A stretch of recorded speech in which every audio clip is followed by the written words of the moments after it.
Oke, tadi kita udah sampai peran BUMN poin ketiga ya, dan saya akan lanjutkan ke poin selanjutnya yaitu meningkatkan kapasitas produksi daerah. Kenapa kok di sini BUMN berperan untuk meningkatkan kapasitas produksi daerah? Nah, nanti kalau kalian di kelas 11 itu kalian akan belajar tentang pendapatan nasional ya, di mana pendapatan nasional itu salah satunya adalah metode produksi. Nah, kenapa kok BUMN ini berperan untuk meningkatkan kapasitas produksi daerah? Karena jadi kalau biasanya cuma dengan mengandalkan perusahaan-perusahaan milik masyarakat itu cuma misal cuma bisa memproduksi 100 ton gitu.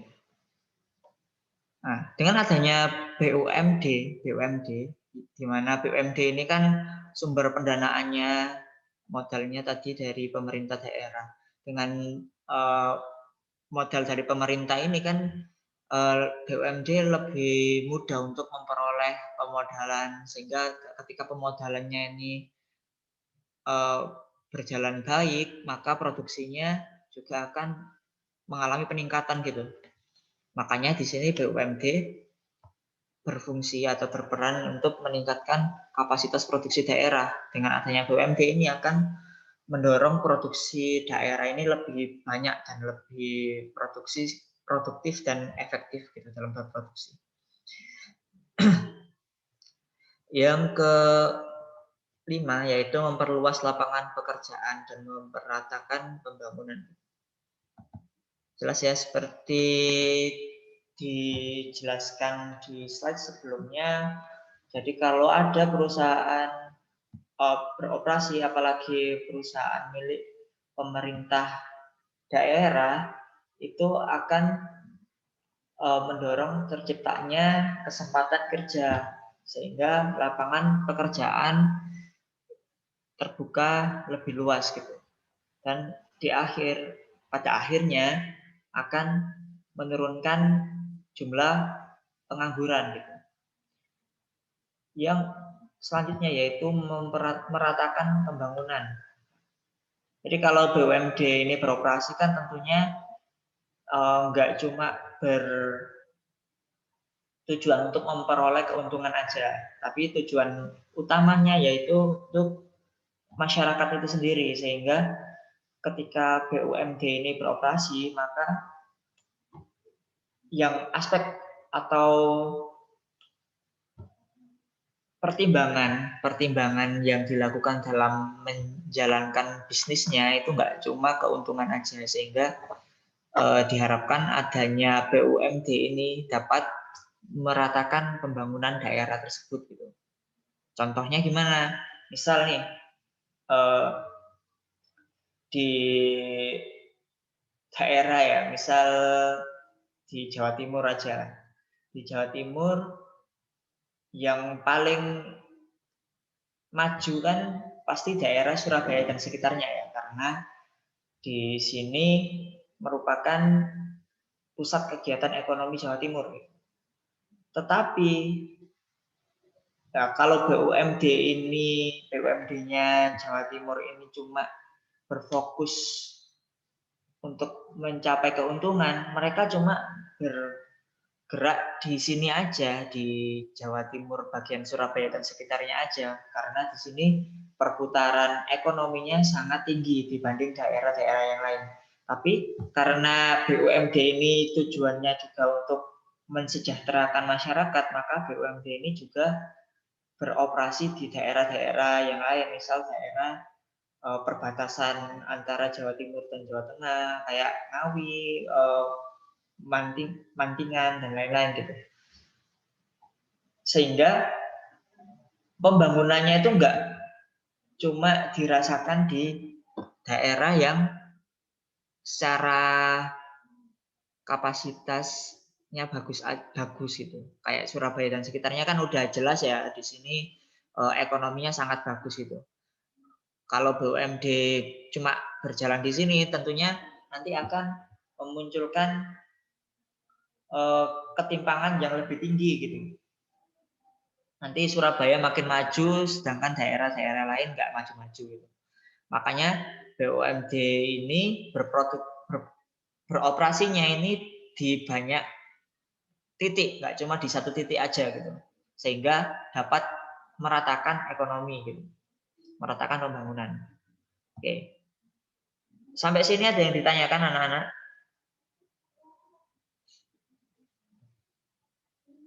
Nggak ada, Ustaz.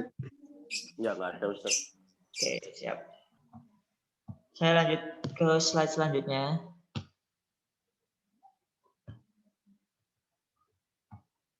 Oh, nge-lag.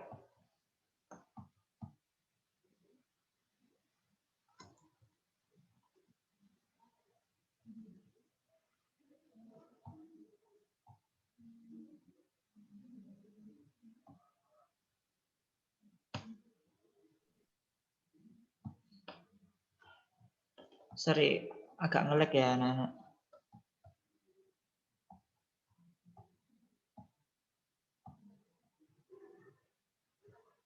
Jadi di sini selanjutnya yaitu saya menjelaskan bentuk usaha BUMD, di mana sebenarnya dalam undang-undang yang mengatur tentang badan usaha milik daerah ini nggak dijelaskan secara rinci bentuknya itu apa aja. Kan undang-undangnya ini yaitu Undang-Undang Nomor 5 Tahun 1962 gitu. Nah, tapi oleh daerah-daerah yang sudah menjadi kebiasaan gitu. Di sini BUMD ini dibagi menjadi 4 bidang. Yang pertama yaitu bidang transportasi, jasa transportasi ya. Jasa transportasi, kemudian yang kedua yaitu bidang pengelolaan pasar. Kemudian yang ketiga yaitu jasa perbankan dan keuangan. Yang banyak banget, tiap kabupaten kota pasti punya nih. Jasa perbankan, dan juga yang terakhir yaitu jasa air bersih. Ini juga tiap kota, tiap kabupaten pasti punya.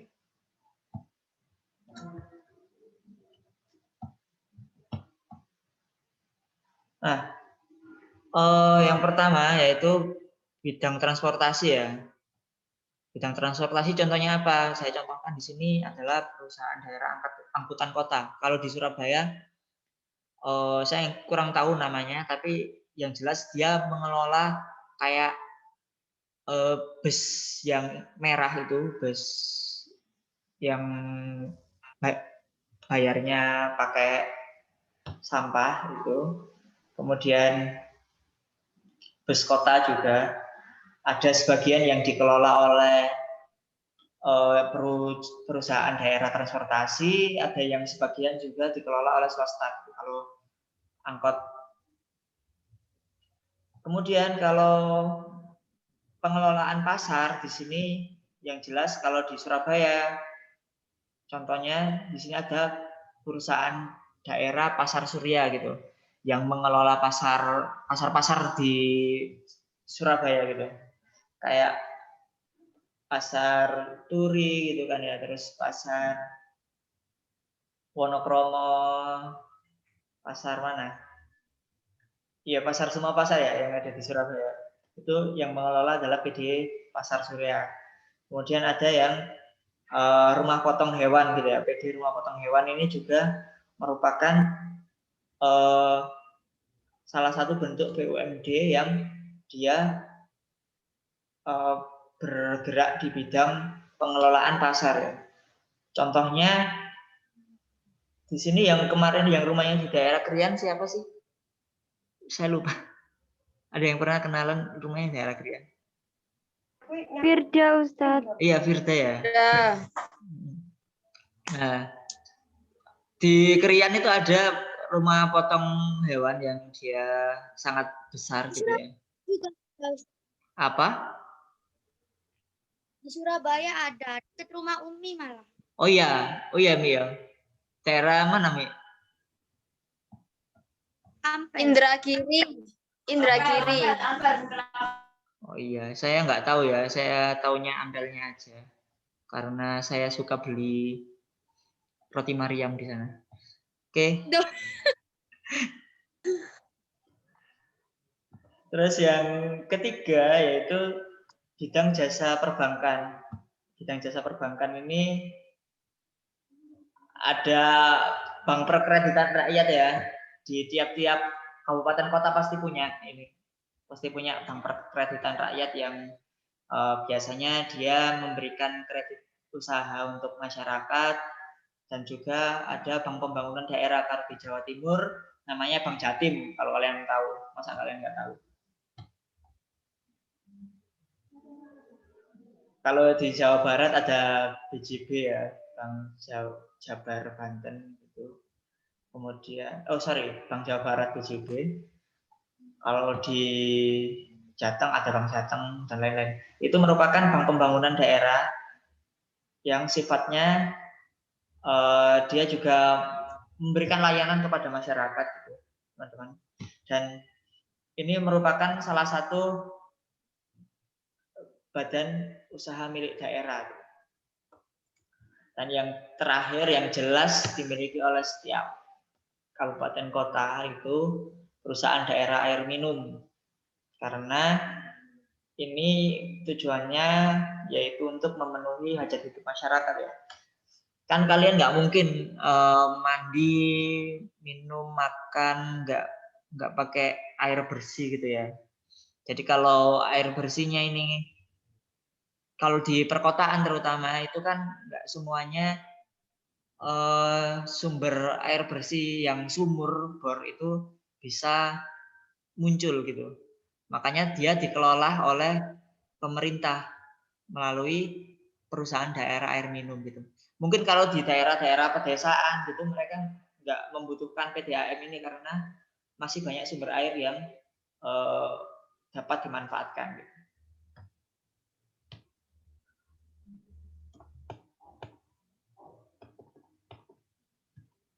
Oke, baik. Selanjutnya yaitu kebaikan dan kelemahan BUMD dan BUMN gitu ya.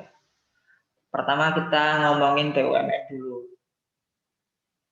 Di mana kebaikan BUMN antara lain yaitu berusaha pada sektor-sektor yang menyangkut hajat hidup orang banyak. Jadi kalau suatu usaha atau sektor tersebut menyangkut hak kita, hak asasi kita, hak hidup kita, itu dikelola oleh BUMN.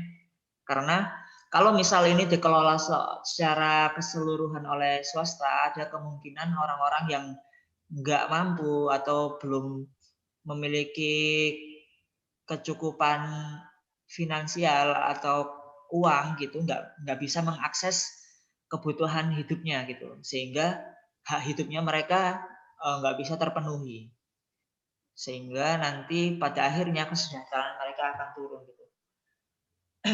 Yang kedua yaitu menyediakan barang dan jasa publik. Contoh barang dan jasa publik apa? Masih ingat? Sorry. Contoh barang dan jasa publik apa? Apa?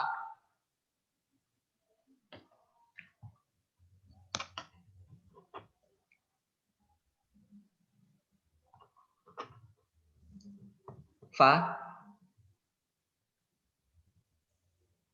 Bisa dengar suara saya, Fa?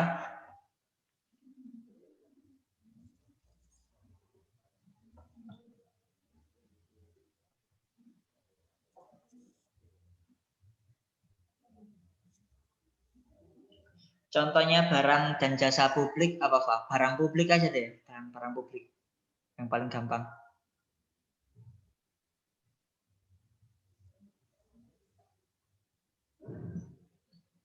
Atau yang lain bisa membantu menjawab?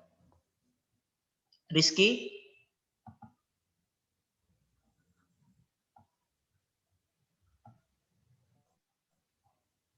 Lampu jalan, Ustaz.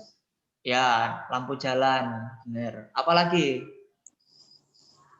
Coba siapa Rizky? Saya nggak dengar suaranya Rizky dari tadi. Apa Riz?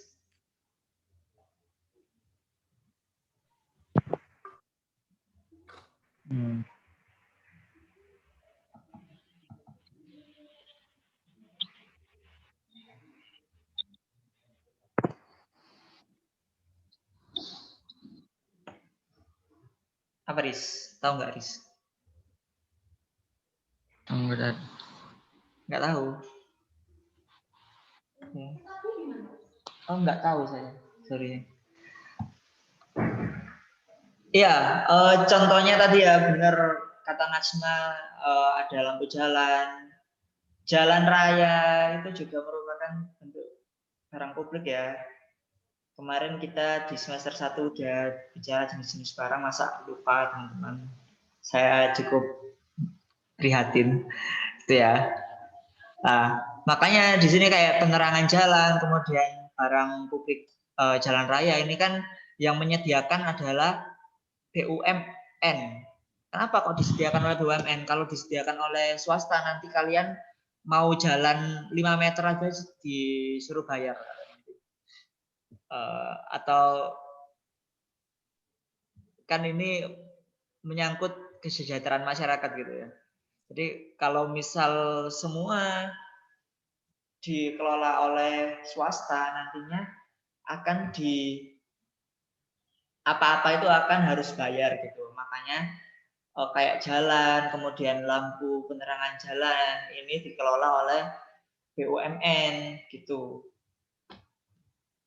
Sehingga kalian nggak perlu bayar ketika kalian harus berjalan gitu. Misal rumah saya di Menganti, kemudian saya harus ke sekolah yang jaraknya kalau saya pakai motor hampir 1 jam gitu, dengan memakai naik apa? Kalau saya harus bayar tiap meternya kan parah. Makanya itu dikelola oleh BUMN gitu, sehingga kalian bisa menikmati secara cuma-cuma gitu. Kemudian yang ketiga yaitu mampu membantu usaha kecil dan menengah. Jadi fungsi BUMN ini salah satunya yaitu untuk memberikan dorongan kepada usaha kecil untuk berkembang gitu. Bisa melalui dana CSR-nya, corporate social responsibility-nya, atau dengan melakukan pembinaan terhadap perusahaan atau usaha-usaha kecil di masyarakat gitu. Yang keempat yaitu sebagai stabilisator perekonomian. Ini kayak fungsinya BUMD tadi ya. Jadi kalau ada gejolak dalam perekonomian, salah satu yang paling mudah dilakukan yaitu dengan berkoordinasi dengan BUMN. Pemerintah koordinasi dengan BUMN untuk menyediakan misal distribusi sembako gitu kan melalui Bulog ya, Perum Bulog. Kemudian misal distribusi BLT tadi bisa juga melalui bank-bank pemerintah gitu kayak Mandiri, BNI, BRI dan lain-lain. Kemudian yang kelima yaitu perintis kegiatan usaha yang belum ada. Ini seperti BUMD tadi ya.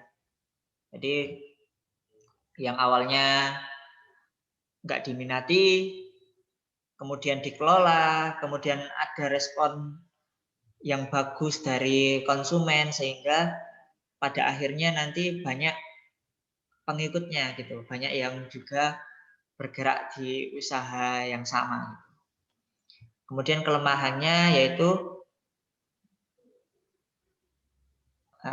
di sini banyak BUMN yang beroperasi tidak optimal atau tidak efisien karena tujuan utamanya yaitu memberikan layanan kepada masyarakat.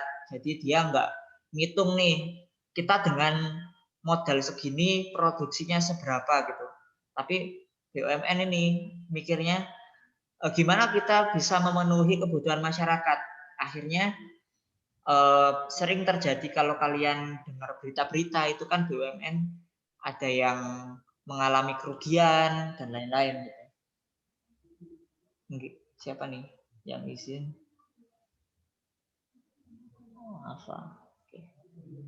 Kemudian ada pengambilan keputusan yang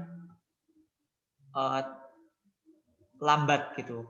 Kenapa kok pengambilan keputusannya lambat? Jadi karena di sini BUMN ini modalnya dari pemerintah ya, jadi direksinya atau pimpinan perusahaannya itu nggak bisa semena-mena dalam mengambil keputusan. Misal untuk melakukan penjualan saham dan lain-lain gitu, harus berkoordinasi dulu kepada pemerintah dan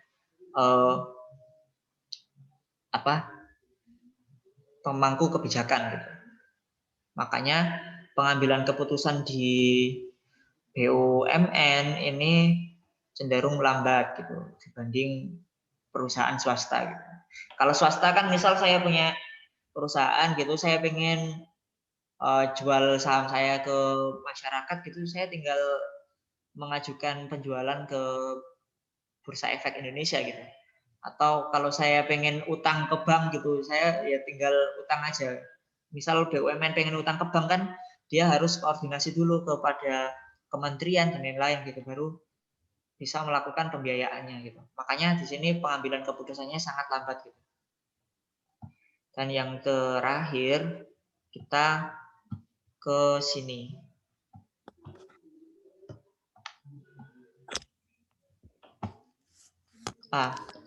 Kebaikan dan kelemahan BUMD. Kalau tadi BUMN, sekarang BUMD ya. Jadi kebaikannya sama, dia menyediakan barang dan jasa terkait kebutuhan daerah, kebutuhan daerah ya. Kemudian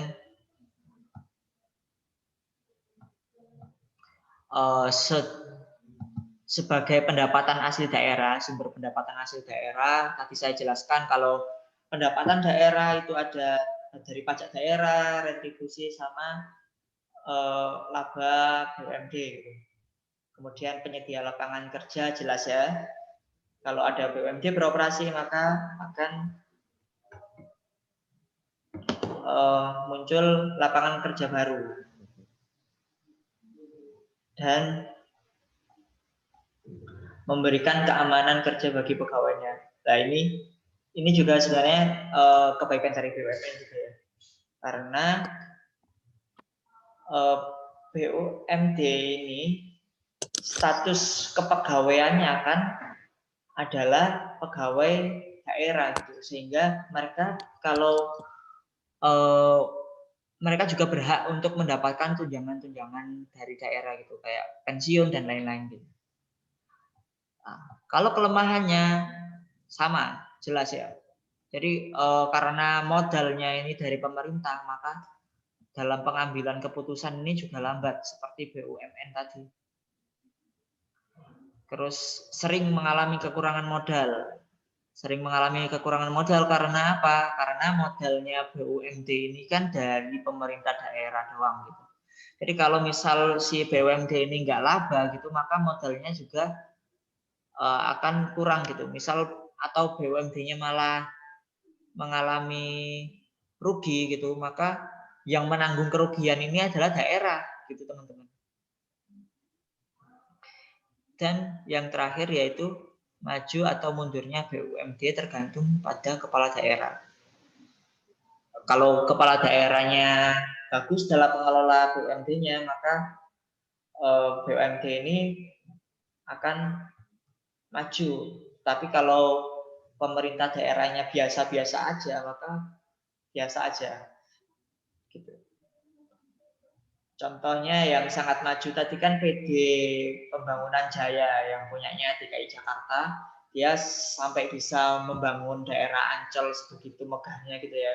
Sehingga kalau kita ke sana ada Dufan, ada Atlantis dan lain-lain gitu. Dan itu merupakan salah satu bentuk kemajuan dari BUMD.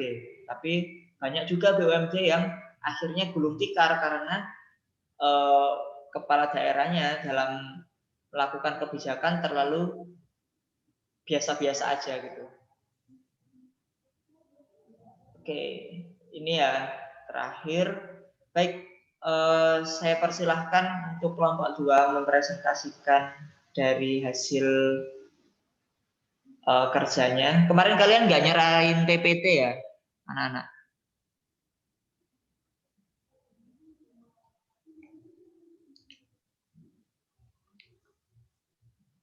Huriatus dan kawan-kawan. Iya Ustadz. Ya udah nggak apa-apa, dibacain aja. Nanti di akhir saya kompilasikan jadi satu, tak bikinin PPT. Waduh. Kamu bawa nggak? Buka nggak ini? Farah. Farah nggak ada. Farah gak ono. Oh, Nggak ada yang punya ya? ono.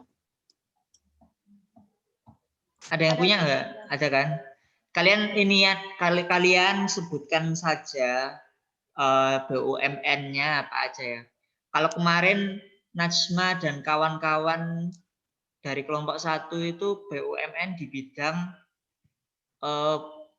apa? Pembangunan ya, Najma. Kemarin ya.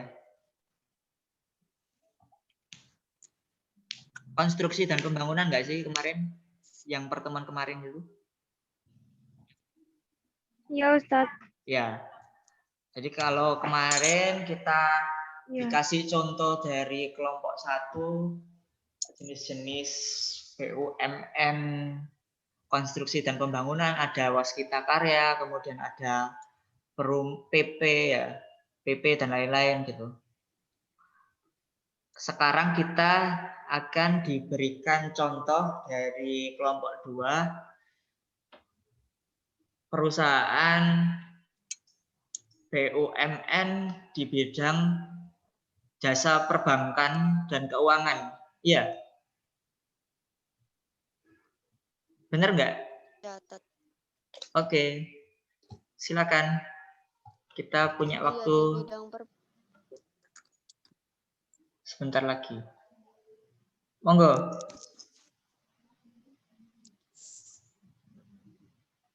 Far.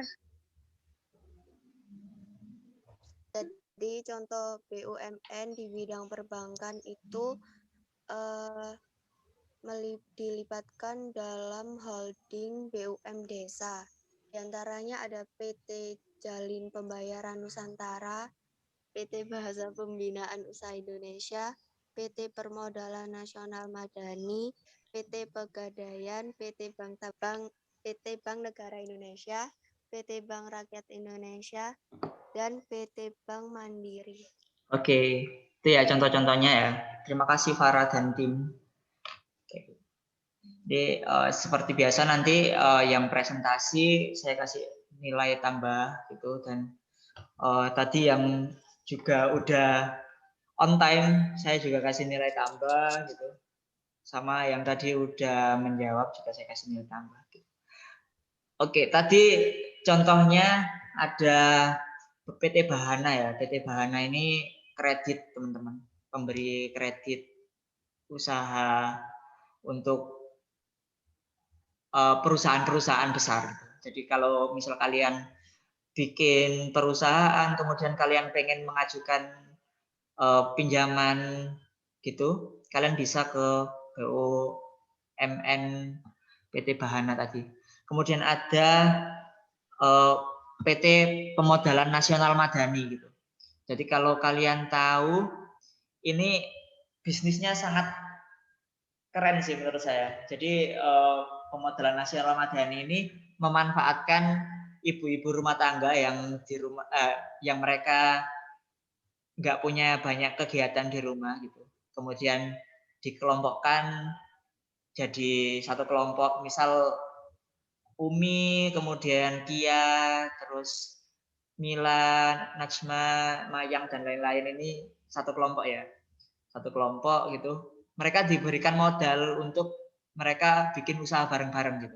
Dan ada pelatihannya.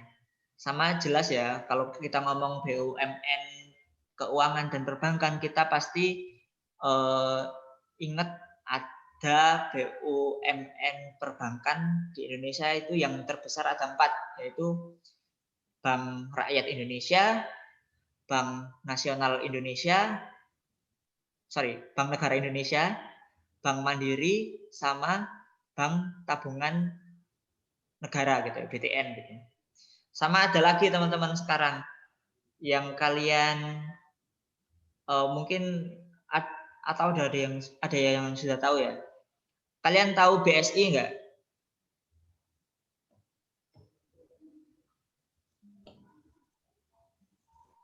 Ada yang Enggak. tahu BSI? Serius nih nggak tahu? Di sini dulu ada yang pakai orang tuanya atau kalian punya rekening bank syariah Mandiri atau bank BRI Syariah, BRI Syariah. Iya. Iya. Oke, Umi. Jadi dulu itu kan BRI Syariah itu kan, sorry, saya tulis ya. Jadi kan dulu itu perusahaan perbankan ini kan kayak BRI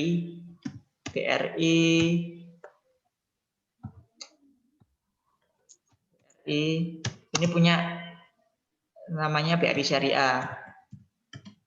Kemudian BNI Syariah gitu ya.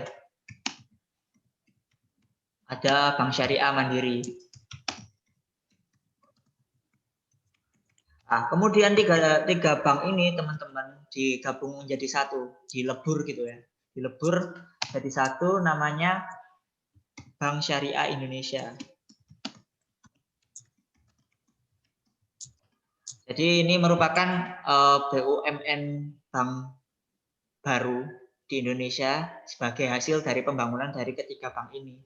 Jadi Umi sekarang bukan nasabah dari BRI Syariah lagi, tapi nasabah dari Bank Syariah Indonesia gitu ya. Keren ya BSI ini. Kuliah BSI aja. Kalau sekarang nabung BSI aja gitu. Oke. Baik teman-teman, ada yang ditanyakan nggak sampai sini? Nggak usah, nggak ada. Oke, baik. Enggak ada, Ustaz. Nanti saya habis gini saya kirim ke link Google Classroom, ada tugas ABC-an aja 1 sampai 10. ABC-an 1 sampai 10. Astagfirullah. Kalian itu jangan terlalu malas ya. Jangan terlalu malas gitu. Dan minggu depan kita ada tes gitu. Tes ya saya sebutnya tes karena Terus apa, Ustaz? ulangan. Saya ada ulangan Angel, harian. Ada ulangan harian. Ulangan aja angin. Ya, nanti saya oke. Nanti soalnya dari pertemuan pertama setelah UTS ya. Jadi 2 bab. Oke, Kak. Nanti PPT-nya saya share, kalian bisa pakai bahan acuan belajar. Kemarin yang PPT pertama kan sudah ya. Ini nanti PPT dari bab 2 ini saya share sampai pertemuan hari ini. Dan minggu depan kita adakan ulangan harian gitu. Ulangan harian 2 bab ya, 2 bab. Astagfirullah. Santai. Sangat. Santailah. Astagfirullah. Kan saya orangnya baik, saya nggak mungkin membuat kalian Baik hati dan tidak sombong ya, Ustaz. jelas. Oke. Murah nilai. Astagfirullah. Murid macam apa? Habis sorry. Terus minggu depan kan ulangan, terus minggu depannya lagi kita lanjut ke bahas tentang BUMS gitu. Kita Kapan UTS-nya? UTS-nya masih bulan Maret kayaknya, bulan Maret akhir atau enggak gitu, April awal. Pertengahan. UAS-nya kapan? UAS-nya. Sorry, saya nggak lihat ini ya. Saya lihat di ini. Kan April tanggal 12 udah puasa. Iya. UAS-nya itu berarti habis lebaran. Wow. Wow. Keren. Kenapa Angel? Puasnya pas puasa aja, Ustaz. Pas puasa. Enak, Ustaz, kalau habis lebaran. Kenapa? 4 kali. Kenapa nggak enak? Enak aja. Apa nggak enak? Tenang habis lebaran, Ustaz. Lebaran niku nak oma corona nanti apa ini. Oke.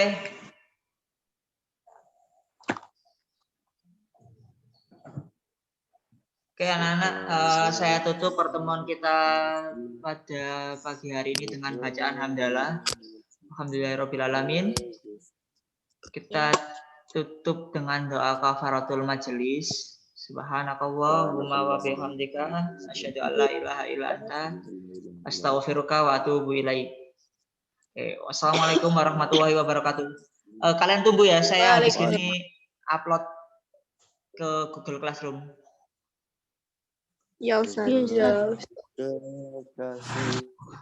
UTS kalian itu ini bulan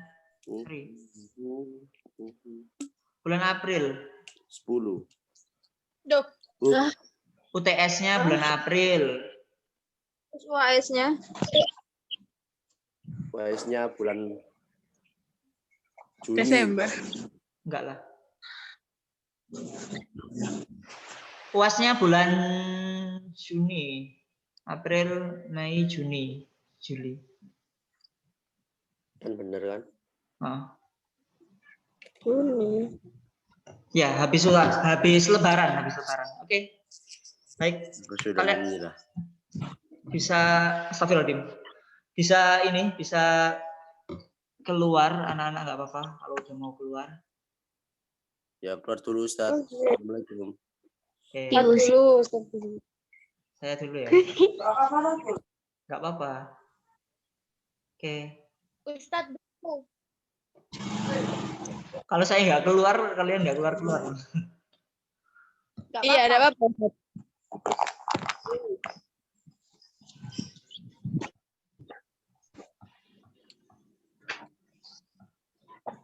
Ya udah. Oke, assalamualaikum anak-anak. Waalaikumsalam, makasih Ustaz. Salam, Ustaz. Sama-sama.